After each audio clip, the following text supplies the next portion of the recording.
My name is Bertha Carter. I am 29 years old, and the story I am about to tell begins with what seemed like a warm family dinner but ended up leaving me with an emotional slap I will never forget. That evening, at the family table in Austin, I gathered all my courage and told my parents that I needed $70,000 to start a construction software company. I had a business plan, a demo, and even clients ready to commit. But they coldly replied, "Too risky. You already have a stable job, stop dreaming." And to make it worse, my younger sister Vanessa, the so-called golden child in my parents' eyes, leaned back in her chair, gave a mocking smile, and said, "Not everyone is cut out to be an entrepreneur, sis." Those words left me frozen, as if all my effort and passion were worth nothing. A few months later, when my sister Vanessa announced she wanted to launch a luxury event company in Dallas, my parents rushed to take out a $725,000 loan to buy her a BMW and fund everything she needed. And the result? Her company collapsed, the BMW was repossessed, and my parents drowned in debt. Eventually, they came to me, begging me to sell the small condo I had mortgaged to build my business, just to save the family. This time, I simply looked at them calmly and said, "No." Before I dive deeper into this story, I want to ask you, have you ever sat in a room full of family and still felt completely alone? And where are you listening to my story from, and at what time? Please share your story in the comments so I know I am not alone. Thank you so much. I grew up in Austin, Texas, in a 2-story red brick house tucked inside a quiet neighborhood, where summers were scorching hot and winters rarely brought snow. From the outside, anyone would think my family was perfect, a successful couple with 2 daughters raised in comfort, but the truth inside those walls was far from the picture people saw. From a young age, I was the independent child, the one who excelled in school, praised by teachers for my diligence and discipline. My parents never seemed too concerned about my studies, as if good grades were simply the bare minimum I was expected to achieve. If I brought home an A, it was treated as ordinary. But if I slipped and brought home a B, the look of disappointment in their eyes made me feel as if I had done something terribly wrong. Meanwhile, with Vanessa, my younger sister, things were the complete opposite. Vanessa was 3 years younger than me, and from the day she was born, she was placed at the very center of the family. When I was still in elementary school, she was already enrolled in the most expensive ballet studio in the city. I remember clearly the pristine white ballet shoes, the layered tutus, and the grand performances where my parents sat proudly in the front row, cameras in hand, beaming with joy. And there I was, sitting quietly in the corner, clutching my math book, feeling both proud of my sister and painfully aware that even if I were to stand on stage, receiving an academic award, no one would ever look at me with the same admiration. When I entered my teenage years, the favoritism became even more obvious. At 16, all I dared to hope for was an old car to get me to school and my part-time job. Instead, I kept riding the bus, packed shoulder to shoulder with dozens of other students in the suffocating Texas heat. But on Vanessa's 16th birthday, my parents threw a backyard party filled with balloons and twinkling string lights. When a brand new car rolled in with a giant red bow on top, the crowd cheered, cameras flashed, and my parents hugged Vanessa as if she had just achieved something extraordinary. I stood on the sidelines, heavy-hearted. When I asked why I never had such an opportunity, my father simply replied, "You're different. You're already capable, you don't need a fancy car to prove anything."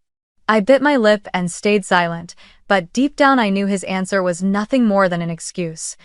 Another time, I asked for $500 to attend a coding summer camp hosted by a university.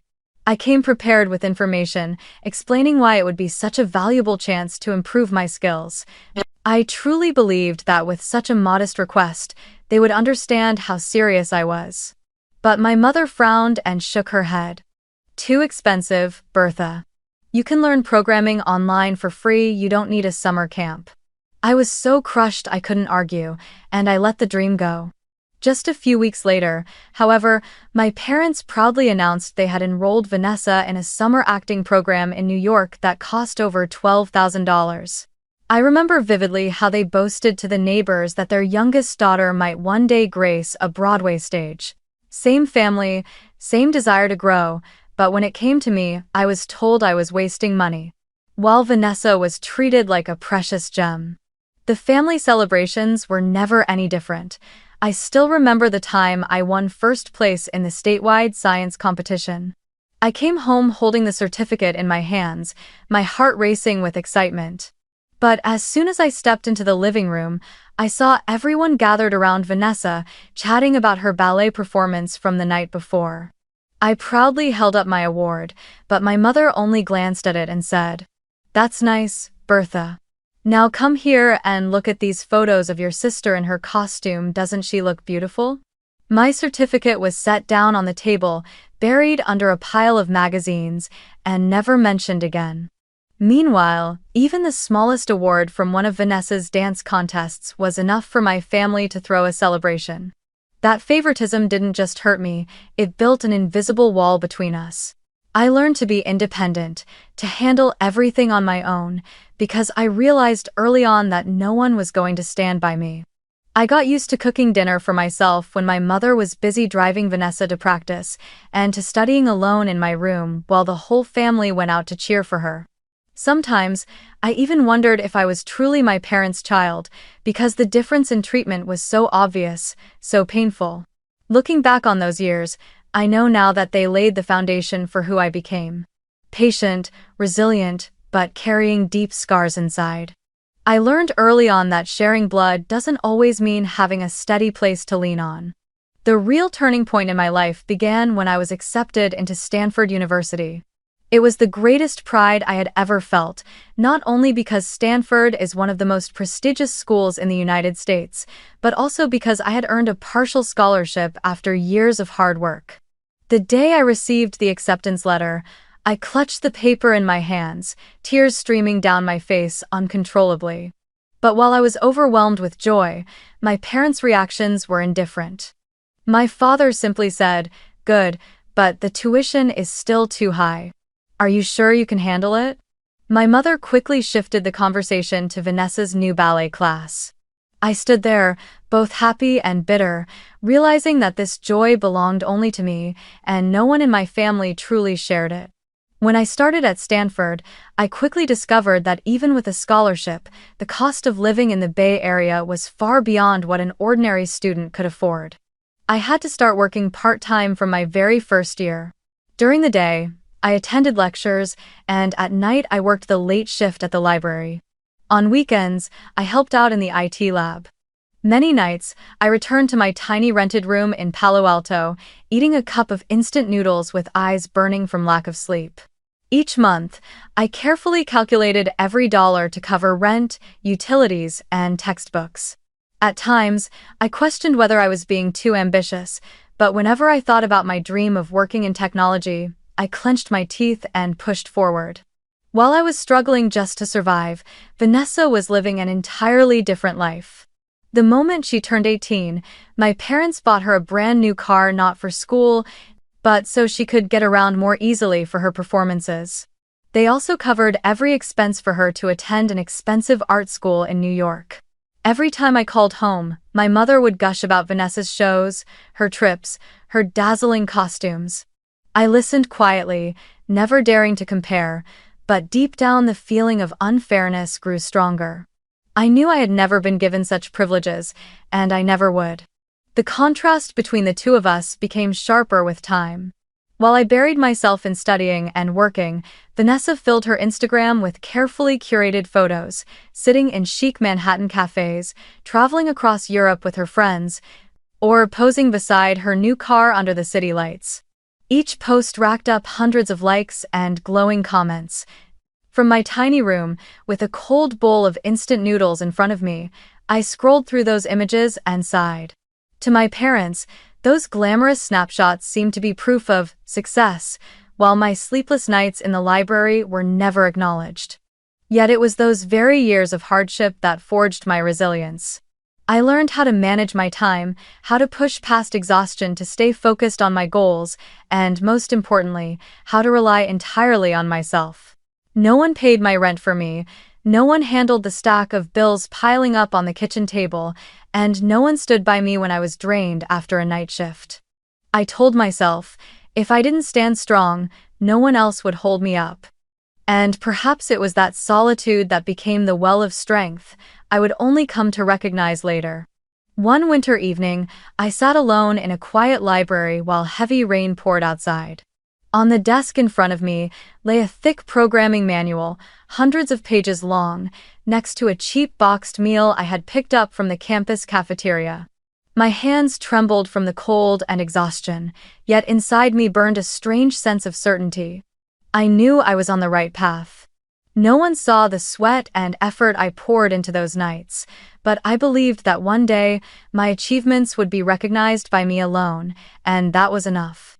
Whenever I went home for the holidays, I still had to endure constant comparisons. Vanessa has been invited to perform at a major theater, my mother would boast over dinner. She's truly talented, definitely worth the investment. I sat there eating quietly, not even bothering to mention that just a week earlier, I had been selected to serve as a teaching assistant for a professor at Stanford. I knew that no matter how hard I worked, my accomplishments would never be weighed as highly as Vanessa's glittering but fragile dreams. From those silences, I came to understand one truth even more deeply. The only road forward was the one I built for myself, without waiting for validation or support from my family. After graduating from Stanford, I officially stepped into the demanding yet opportunity-filled world of technology. I was hired as a software engineer at a startup in Palo Alto, right in the heart of Silicon Valley, the place where groundbreaking ideas are born daily and where hundreds of companies also vanish within a few short years. On my first day of work, I wore an old, neatly ironed shirt, my hands shaking slightly as I held my brand new employee badge. The feeling was both nerve-wracking and exhilarating because I knew I had come a long way from those sleepless nights in the Stanford library to finally standing there. Working at a startup was anything but easy in the beginning. I had to adapt to the fast pace and the fail fast, learn faster culture. But it was precisely that environment that pushed me to grow beyond my limits. I quickly stood out for my ability to analyze problems and find flexible solutions. After just 1 year, I was entrusted with leading a small team of engineers, something many of my peers my age hadn't even dared to dream of. My salary and company stock finally gave me a bit of financial stability. I bought myself a used but reliable car to get around, and after 2 years, I saved enough for a down payment on a small condo in San Jose.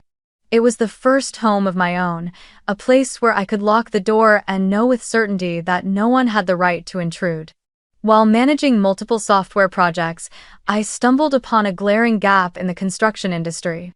One of our clients constantly complained that they couldn't find a project management tool that was both practical and easy to use for everyone from field workers to office staff. The software available on the market was either too expensive, overly complicated, or simply not tailored to the unique needs of construction. My curiosity was piqued, and I began researching on my own. The deeper I dug, the more I realized this wasn't just one company's frustration, it was a widespread pain point across the entire U.S. construction industry.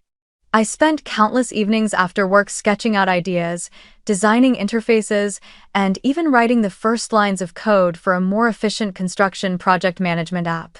I gave it a working name, BuildFlow, the flow of building. At first, I didn't expect much beyond testing my own skills. But then I took a bold step and showed the prototype to a handful of small and mid-sized companies I had connections with. The results were beyond anything I imagined. More than 10 companies responded positively, and 8 of them even committed to paying as soon as the product was complete. I could hardly believe my eyes reading those emails. It was undeniable proof that my idea wasn't just a dream, but something with a real market. That spark of excitement ignited into a fire stronger than ever. I began to think seriously about founding my own company, no longer just treating it as a side project. I could see it clearly, a team of engineers, loyal clients, and a product that could transform how construction companies managed their work. I knew that to turn this vision into reality, I had to step out of my comfort zone, to give up the stability of my current job and leap into building a startup. But to do that, I needed capital. Over the years, I had managed to save around $40,000 from relentless hard work, but it still wasn't enough. Based on my detailed calculations, renting a small office, paying salaries for 2 or 3 initial employees, basic marketing, and covering legal procedures, I needed at least $110,000 for the first year. That meant I was short about $70,000. At first, I considered approaching venture capital firms.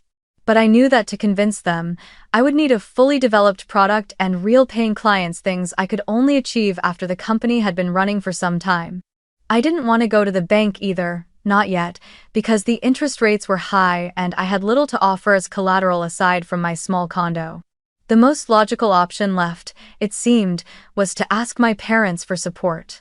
I didn't see it as a gift, but as an investment, one I intended to repay in full.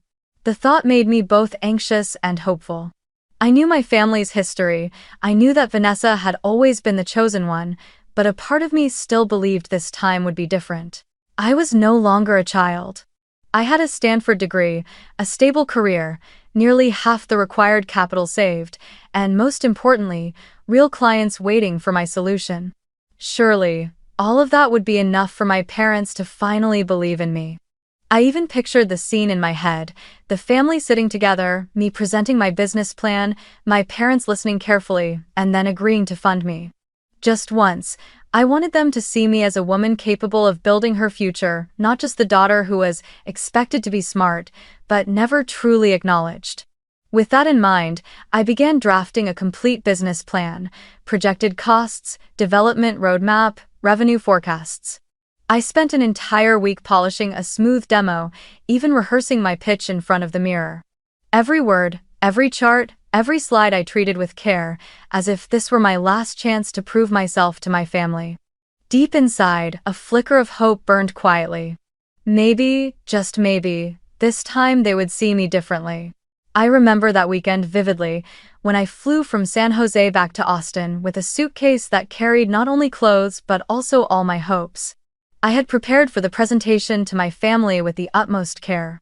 On my laptop was a business plan spanning dozens of pages, detailed financial projections broken down by quarter, and the build flow demo I had spent countless sleepless nights perfecting. I even printed out the documents, neatly bound into packets so each person could hold one in their hands. On the flight, I kept opening my slides, rehearsing the key lines over and over. I told myself, this time they'll see me differently. This time they won't be able to deny my capability.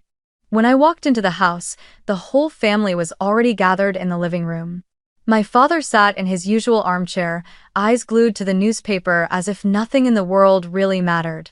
My mother bustled around, preparing tea and pastries.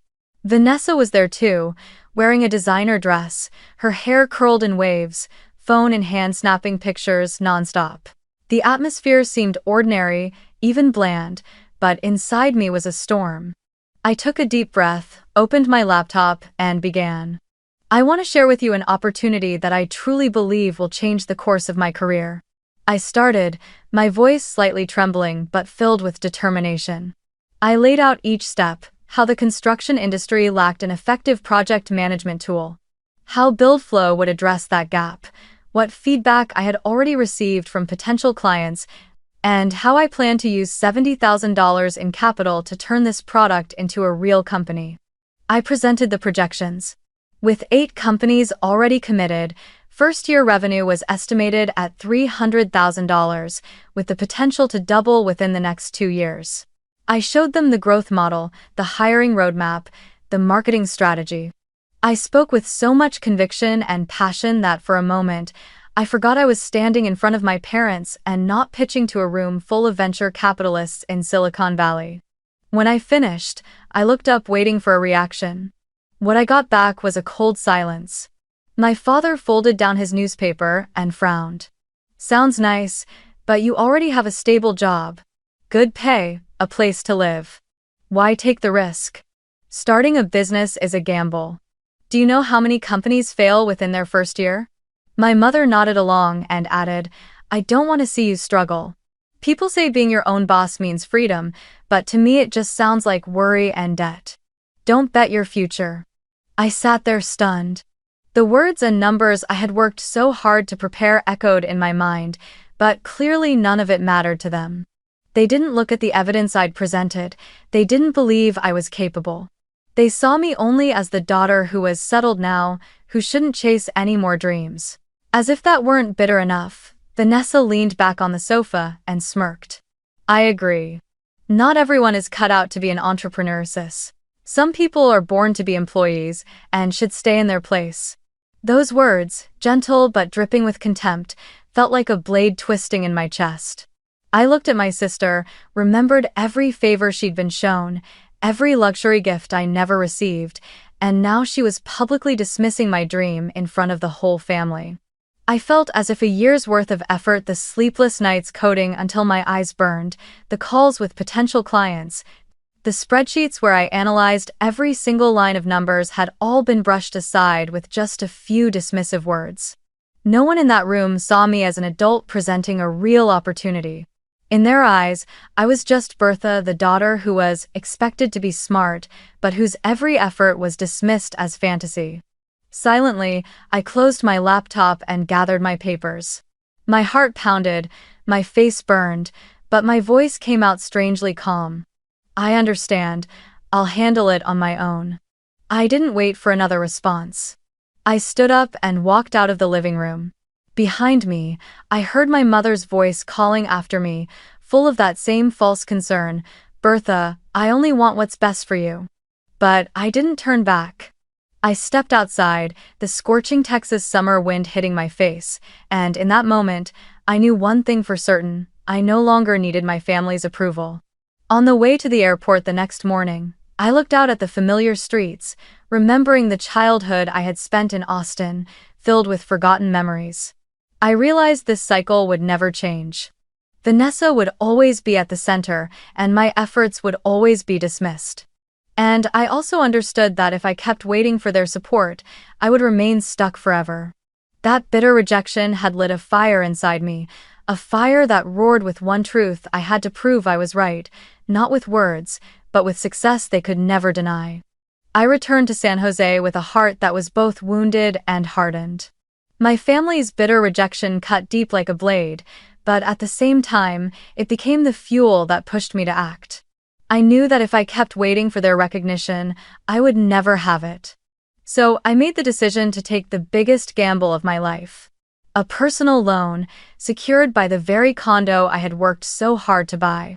When I signed the loan documents, my hands trembled and my heart pounded. I understood clearly that if I failed, I would not only lose my effort and my money, but also the only home I had. Yet one thought kept repeating in my mind: if I don't take the risk now, then when? With the loan in hand, combined with the $40,000 I had saved, I officially founded BuildFlow. Our first office was far from a shiny high-rise. It was a small room rented in an old industrial building on the outskirts of San Jose. The white paint on the walls had already faded, the ceiling leaked in a few places, but to me, it was a symbol of beginning. I hired my first 2 team members, Miguel, a young programmer fresh out of college, and Rachel, an energetic woman who handled client outreach and administrative work. The 3 of us worked around a long table bought from a thrift store, but in my heart, it was our strategy table, the place where ideas that could change the future were born. The first months were so brutal that I nearly gave up more than once. I often worked 18 hours a day, from early morning until late at night. Mornings were for coding, afternoons for calling clients, evenings for handling legal paperwork, and the late nights for tweaking the software. There were times I nodded off right on the keyboard, leaving the keys imprinted on my cheek. Meals were usually cheap sandwiches or instant noodles, though sometimes Rachel, feeling sorry for me, would bring a few home-cooked lunchboxes. Rent for the office, salaries for Miguel and Rachel, the cost of servers for testing, all of it piled into an enormous burden. Each time I saw the balance in our bank account shrink, my throat tightened. There were nights I left the office at 2 in the morning, driving down empty roads and asking myself, am I crazy? Am I repeating what they said, betting my whole future on a fantasy? In those moments, memories of that dinner in Austin would flood back. I remembered my father's indifferent look and my sister's mocking smile. Those images were what pulled me back up and reminded me I could not afford to collapse. If I quit, they would have the excuse to say, "See? We were right." How close. In the 4th month since BuildFlow launched, I nearly hit rock bottom. A potential client canceled their contract at the last minute, leaving a serious gap in our projected budget. I sat stunned in the empty office, listening to the old air conditioner wheeze, my heart heavy as stone. I even considered selling my condo before the bank could foreclose. But just then, an email appeared in my inbox. It was from a mid-sized construction company in Sacramento. They had watched our demo months earlier. The message was short. "We want to try BuildFlow on a new project, 1-year contract, valued at $50,000. I cried right there, tears spilling uncontrollably. After so many days of struggle, we finally had an official customer. On the day we signed that first contract, Miguel, Rachel, and I celebrated with pizza from a discount shop. We sat on the office floor, eating and laughing, cheese grease smeared everywhere, and nobody cared. It wasn't just a meal to mark a new client, it was proof that we could survive, that BuildFlow was no longer just a dream in my head. From that first contract, things began to shift slowly but surely. A few more companies reached out through word of mouth. Customers praised BuildFlow for being easy to use, saving time, and above all, far more affordable than the big software on the market. Revenue climbed gradually, from a few tens of thousands to hundreds of thousands. The long, gloomy months started to show slivers of light. I still worked to the point of exhaustion, but this time my fatigue carried hope. One morning, looking out from our tiny office window, I saw sunlight glinting off new buildings rising across San Jose.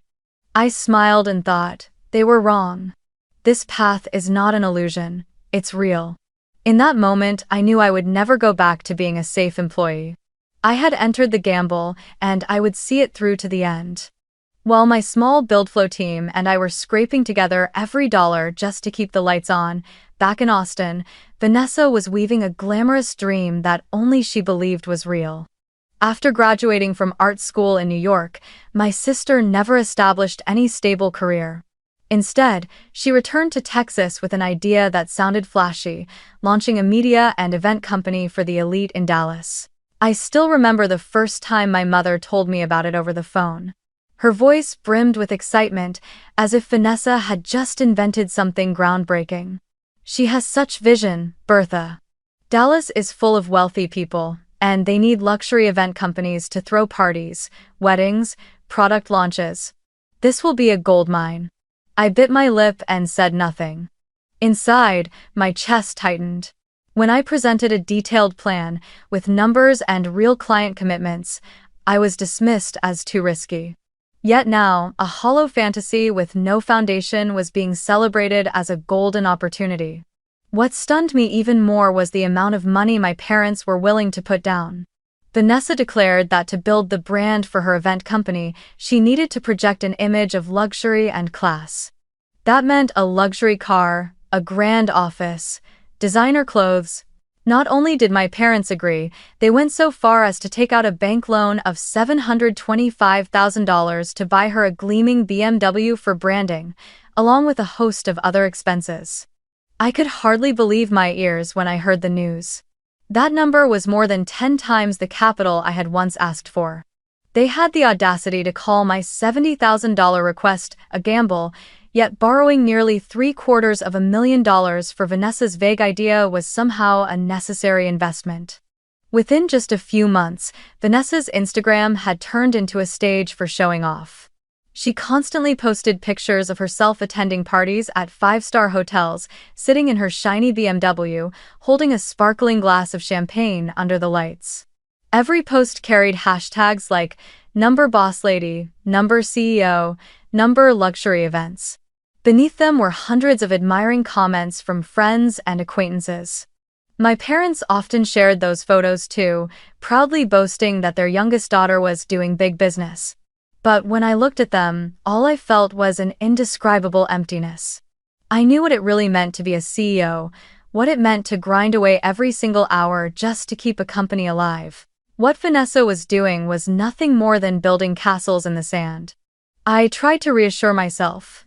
Maybe my sister would grow up, maybe she would learn how to manage things properly. But as the weeks went by, I saw no real projects from her company.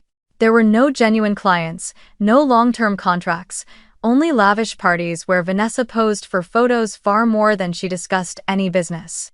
The attendees were mostly her party-going friends, not potential customers. I knew that behind those glittering lights, the finances were sinking fast. And just as I predicted, within a year Vanessa's event company was drowning in debt. The rent for her downtown Dallas office was too high, the party expenses kept ballooning, and revenue was nearly non-existent. Bank loans started coming due. The luxury BMW quickly turned into a massive burden, bringing in no contracts while draining thousands of dollars each month in maintenance and loan payments. I heard from an old friend in Austin that Vanessa had even resorted to borrowing short-term cash just to keep up the appearance of her company, but in reality, no one wanted to partner with a business built only on glamour without substance. My parents, of course, refused to admit failure. They kept defending Vanessa, insisting that every company struggles in the beginning, and that, with more time and more capital, she'll prove herself. But I could see the truth clearly. My sister's company had no solid foundation, no distinctive product or service, no real clients. It was nothing more than a lavish shell hiding an empty core.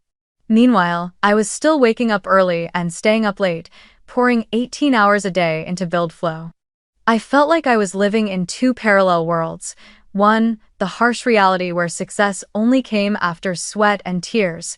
The other, a shallow illusion where money was thrown away to buy an image of luxury that meant nothing. That contrast didn't just hurt, it made me angry. Angry that what I needed, a small amount of capital to build something real, had been denied. Angry that, at the same time, a hollow fantasy was being coddled and endlessly funded as if money would never run out.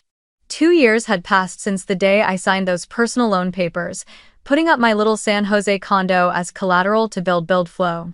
It wasn't a long time, but to me, every day was a battle, every week a fight for survival. And now, looking back, I could hardly believe how far we had come. BuildFlow was no longer just a small name on a worn-out sign in a shabby rented office. It had grown into a company generating $600,000 a year, serving more than 30 clients in the construction industry across California.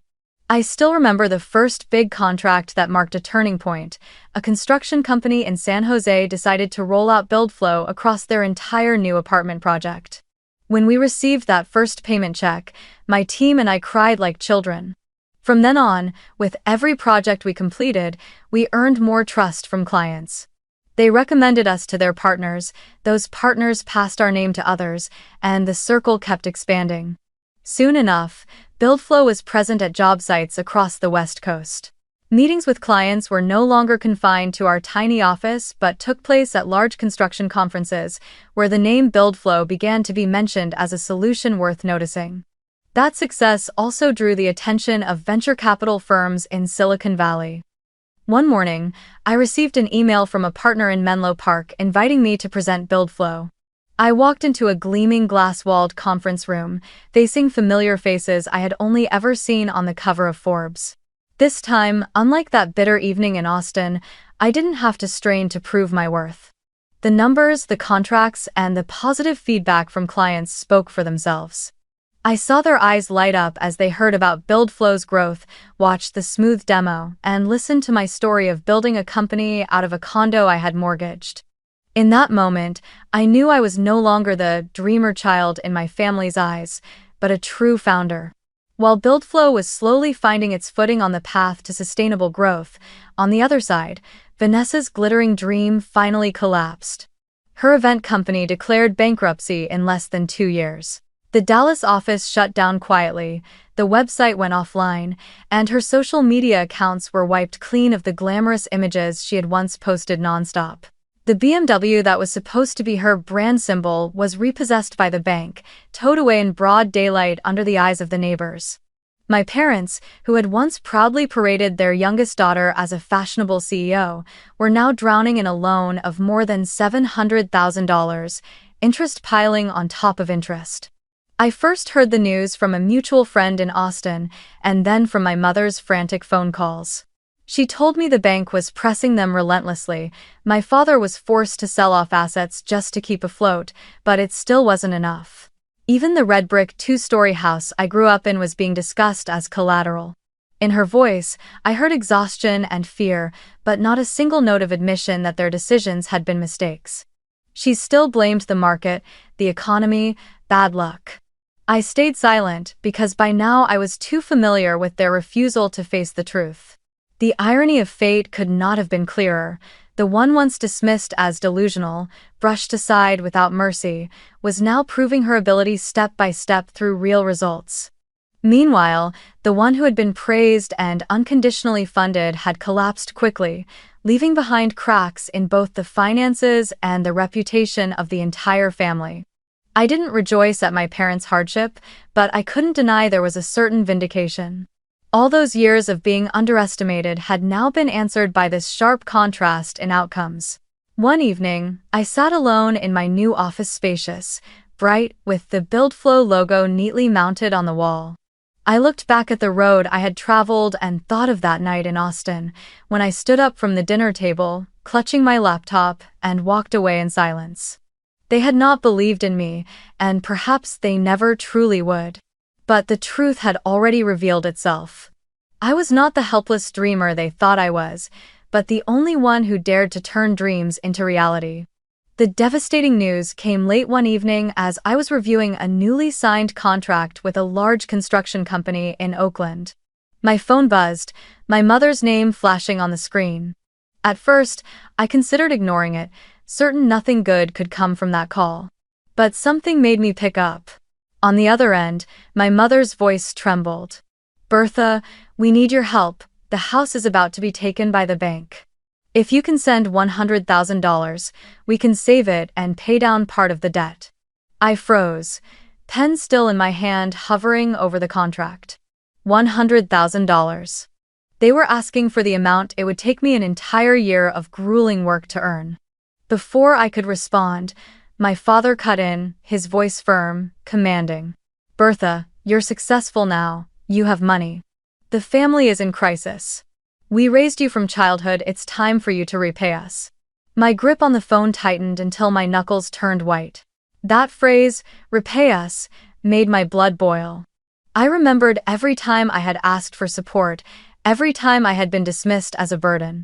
They had never invested in me, yet now they demanded that I save them as if it were my natural duty. I tried to keep my voice calm. "Mom, Dad, I can't. $100,000 is not a small amount. And my condo is the only thing I have left. I mortgaged it to start this business. It is the foundation for everything. I cannot sell it." But instead of understanding, I heard a reproachful sigh. My mother began to cry. "We'll lose the house, Bertha. Can you really watch your parents end up on the street?" Then, as if to finish me off, my father added, "If you truly care about the family, you should sell the condo. Use that money to save everyone." I was stunned. That condo was not just an asset, it was the symbol of every risk, sacrifice, and bit of perseverance I had put into this. It proved the path I had taken, the nights I worked until I was exhausted, every step of my growth. And yet they treated it like an item that could be sold at any moment to patch the holes created by their own bad decisions. I couldn't hold back any longer. Years ago, I asked for $70,000 to invest in a clear plan with customers and real potential. You called it risky. But when Vanessa wanted to start her airy fantasy company, you were willing to throw $725,000 in loans at it, buy a BMW, and host parties. Isn't that risky? Or am I the only one who's considered a risk? There was a few seconds of silence on the line, then my father's voice hardened. "You don't understand. Vanessa needs help more. She has dreams." I cut him off, unable to take it. Don't I have dreams? Don't I need help? For years I've been self-reliant. I haven't complained. But now, after everything, you want to take away the only thing I have? No, I can't. My mother's sobs filled the line, mixed with desperate pleas. Bertha, you're our only hope. Don't turn your back on the family. I took a deep breath, tears already slipping down my face. I'm not turning my back, I'm setting boundaries. I won't let my life's work be buried because of someone else's mistakes. I'm sorry, but I won't do it. After the call, I sat in the darkened office, the streetlights outside casting my tired reflection onto the glass. Inside me was a storm of pity and anger. I pitied them for being buried under such enormous debt, pitied my mother's panic, pitied my father's fading confidence. But I was furious to my core at the injustice of it all, furious that they still refused to see my worth, treating me only as a backup vault when things went wrong. That night, I didn't go straight back to my condo. I drove aimlessly through the quiet streets of San Jose, remembering the nights coding in the dark, the cold bowls of noodles, the moments I thought I might collapse. If I had given up back then, there would be no build flow, no version of me standing here today. I had saved myself without anyone's help. So why should I save them now, when they were the very ones who dismissed me and left me behind from the beginning? When I finally returned home, I stood in front of my little condo, running my hand over the paint chipped by the California sun and wind. This condo was living proof of my journey. And I swore I would never let anyone take it from me, not even my own family. From that moment on, I knew I had drawn a boundary that could never be broken, a boundary of finances, of emotions, and of my own self-respect. One autumn afternoon in San Jose, just as I had finished a meeting with my engineering team about the latest build flow update, the doorbell rang insistently. I frowned, surprised since I wasn't expecting anyone. When I opened the door, standing before me were my father, my mother, and Vanessa. They stood in a line, their faces weary, their eyes a mix of worry and desperation. I wasn't surprised after their failed plea over the phone. I knew eventually they would show up in person. Still, seeing them there made my chest tighten, not out of pity, but because all the memories of an unfair childhood came flooding back. "We need to talk," my father said, trying to hold on to his usual authority, though I could hear the tremor in his voice. Quietly, I stepped aside and let them in. My small, modest condo stood in stark contrast to everything they had once lavished on Vanessa, the luxury cars, the glittering parties. They settled onto the sofa while I sat across from them, the distance between us feeling like an invisible boundary. My mother spoke first, her tone pleading. "Bertha, what happened with your sister's company? No one could have predicted it. The market shifted, the economy was tough. How could we have known? If we'd had just a little more luck, things might have turned out differently." I looked straight at her, saying nothing. Vanessa sat beside her, eyes red, though I knew most of it came from the fear of losing her glamorous facade, not from genuine remorse. My father continued, "You have to understand, business always comes with risks. Your sister was simply unlucky. As her older sister, you should be helping her through this." "Oh." I drew in a deep breath, forcing my voice to stay steady. "Risk?" I remember when I asked for $70,000 to invest in BuildFlow. I presented a detailed plan, with committed clients and projected revenue. Back then, you called it too risky. But with Vanessa, whose company had nothing but Instagram pictures, you were willing to borrow $725,000. That wasn't risk. That was blindness. The room fell into silence. I continued, my tone growing firmer with every word. "It's always been like this. When I asked for $500 to attend a coding summer camp, you said no because it was too expensive. Right after that, Vanessa got $12,000 for an acting camp in New York. When I won a statewide science award, you barely paid attention. But when Vanessa landed a supporting role in a school play, the family threw a party. When I got into Stanford on a partial scholarship, all you could talk about was money. But when she studied art in New York, you covered every expense without a word. For years, I've had to handle everything on my own, while she was handed every advantage. And now, when that favoritism has led to debt, You expect me to sell my condo, the condo I mortgaged, to build my company, to bail out the family. Tell me honestly, have you ever once thought about fairness? I stared straight at them, unblinking. My mother lowered her head, tears streaming down her face. My father pressed his lips tightly together but had no rebuttal. Vanessa opened her mouth to speak, but the sharp look in my eyes cut her off, leaving her silent. The truth was too clear, too painful, for them to hide behind excuses any longer. I am not this family's bank. I am not the backup plan to patch over other people's mistakes, I said, each word ringing clear. I have endured enough bitterness to understand one thing.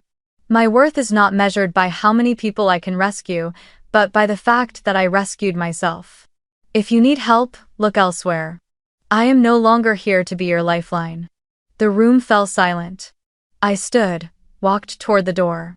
My hand rested on the knob, but I turned back one last time, my voice cold but steady. I am no longer the daughter waiting for this family's approval. I have built my own life, and I will protect it. I am not anyone's backup plan anymore. Then I opened the door, gesturing for them to leave. My mother rose, her eyes red, pleading. Bertha, please, we're family. I shook my head and answered firmly. Family doesn't mean I have to sacrifice my entire life to pay for favoritism. I'm sorry. With that, I shut the door. The sound echoed through the condo, a full stop to a dependency that had gone on far too long. Leaning back against the door, I drew a deep breath. Tears slid down my face, but I knew I had made the right choice. For the first time in my life, I felt free from the burden of proving myself, of carrying others, of saving what was never mine to save. In that moment, I truly stepped out of my family's shadow, ready to live for myself. 6 months had passed since the day I closed the door of my San Jose condo on my parents and Vanessa. In that time, I lived in a strange kind of quiet. No more desperate phone calls, no more guilt-ridden text messages, no heavy presence of family in my daily life. The contact became so scarce that sometimes it felt as if we belonged to two different worlds. The only news I heard about them came through acquaintances in Austin. The red brick house had been mortgaged to cover debt, my father sold his old car and pulled from his retirement early, and my mother spent more time at church, praying. Vanessa moved in with her boyfriend, trying to rebuild her online image, but the allure was gone. In the end, each of them had to bear the consequences on their own. While my family unraveled, BuildFlow entered a stage of explosive growth. We had just signed a contract with one of the largest construction corporations in California, deploying our software across dozens of sites throughout the state. Revenue surged, and our team grew from the original 3 to more than 20 employees. Every day when I walked into the office and saw the BuildFlow logo gleaming on the glass wall, I was filled with pride. This success hadn't come from luck, but from sleepless nights of persistence, from difficult choices I had refused to back away from. I decided to move out of the small condo in San Jose and rent a charming house in Palo Alto. The house had a little garden in the back, just enough space for me to grow roses and lavender. In the mornings, I brewed myself a cup of coffee, stepped out to tend the flowers, and breathed in the fresh air before starting my day. For the first time in years, I allowed myself to slow down a little, to enjoy the rewards instead of only running to survive. I also began attending startup community gatherings in Silicon Valley. I shared my story, how I went from being the daughter dismissed by her family, labeled as a dreamer, to building a software company generating hundreds of thousands of dollars in revenue. Each time I told it, I saw the empathy and admiration in the eyes of young entrepreneurs walking the same path. They saw in me the proof that you don't need a privileged starting point, only persistence and the will to keep going to create something real. One time, a senior from UC Berkeley approached me after a talk. She said her parents were pressuring her to go into medicine because it was safe, even though her real dream was computer science. She asked me, "How did you overcome the fear when your whole family was against you?" I smiled, held her hand tightly, and said, "I chose to believe in myself. Because in the end, only you will live your life fully." Watching the tears glisten in her eyes, I realized my story was no longer just a personal journey, it had become a source of strength for those trapped under the weight of blind expectations. I slowly came to understand a truth I had resisted for years. My worth was never rooted in my parents' approval. It came from my relentless effort, from the skills I honed, and from the people who truly valued me, my teammates at BuildFlow, the clients who trusted me, and even strangers who found hope in my journey. Blood family can abandon you, favor others, or belittle you, but none of that defines who you are. One evening, I sat in the backyard, watching the sunset paint the Palo Alto sky a deep shade of orange. In my hands was a notebook where I had been recording my reflections after this long journey. I wrote, "Family is not always a place of support. Sometimes they are the chains that hold you back. Setting boundaries does not mean being ungrateful, it means knowing how to love yourself. Because you deserve to be surrounded by those who truly respect and value you." When I closed the notebook, a quiet smile formed on my face. I no longer felt the anger I once carried, nor the longing for an apology. What I felt instead was a deep sense of relief, as if I had finally laid down a burden that had weighed on me for years.